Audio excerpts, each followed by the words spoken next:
Dicko, thank you so much for taking the time out to speak to us this week. It's been pretty special for you. You've had the first study of your PhD published. For people watching, I'll put the title on screen now, but it's Understanding Elite Rugby Players' Experience of Collision, Effective Contact Coaching Techniques and Player Contact Psychology, a focus group study. I suppose the first thing to ask is just how you're feeling. This must be a pretty proud moment for yourself.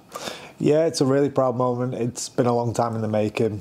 It's almost 3 years now, and I'm really excited to just have it out there, and I'm really interested to see what people think about it, to be honest with you. I think having a current Super League player produce a piece of work like this into such an important topic makes it even more significant. Does this feel like a real break for you on the topic? Yeah, I feel like it's a topic of huge significance. I feel like collision research is in its infancy, and that's not to take away from anything that's gone before. I just think that what this research shows is that there's a lot of areas for future work to be done. I feel like it can only be beneficial for the game to have a player actually playing the game and doing the research as well. So I think it can be greatly beneficial for the game in that I don't think there's any other sports really that can boast the fact that they've got a player who's actually playing but also doing the research as well.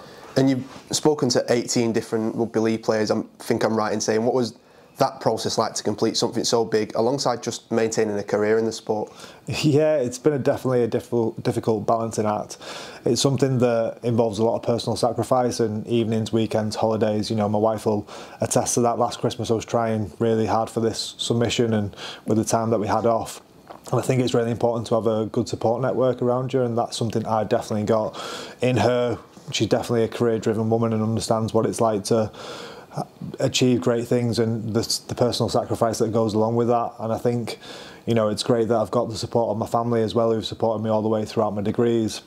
And especially, I think lastly, it's important that you've got the support of a club like Salford that I have, who have been really great with me, and then my university, who've been awesome with me all the way throughout, especially Professor Graham Close, who he supported me throughout my 3 degrees that I've done with him. So I think it's really important that you're willing to do the personal sacrifice, but also at the same time to have that great support network around you, in that I've got, and you know, that's been the best thing really.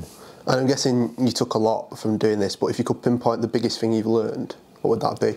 I think that it's really important to have something alongside rugby. I think that, you know, playing professional sport comes with its own trials and tribulations, and that's something I've definitely had throughout my career. And when you've got things like this alongside of it, it can only be beneficial to help you, you know, have that peace and quiet time away from the sport. I think it's really important to go through those tough times as well, like I did at Toronto, and that can kind of galvanise something that's really good in the end, that this has ultimately been for me. And I think it's just really important to, when you're going through those tough moments, just to keep pushing and get through to the other side. And finally, I suppose a good way to end is just to ask what's next, both in terms of your journey with this side of your career and what you're hoping the game can take from what you've found. I think that the game can take this study highlights a lot of the great things that the game's doing. I think it offers a lot of areas for future research, and I think it shows how important the players are in that as well, in that research. I think this research offers a bridge between the theory and practice, and that's been hugely beneficial for me doing this research, and also, you know, what I'm hoping other future work will take away from it. On a personal note, I want to complete the next study that I've got in the pipeline now, and I have a third one as well. So it's about completing those studies, getting to the end of my PhD. I'm just trying to enjoy the process as it comes, because it's something that I will miss ultimately when it's gone. It's been an enjoyable journey, and I'm just looking forward to it. And you know, we've got a lot of work to do on the field and off the field, and I'm just excited for this year. Dicko, thanks for taking the time. Congratulations. Cheers, mate. Thank you.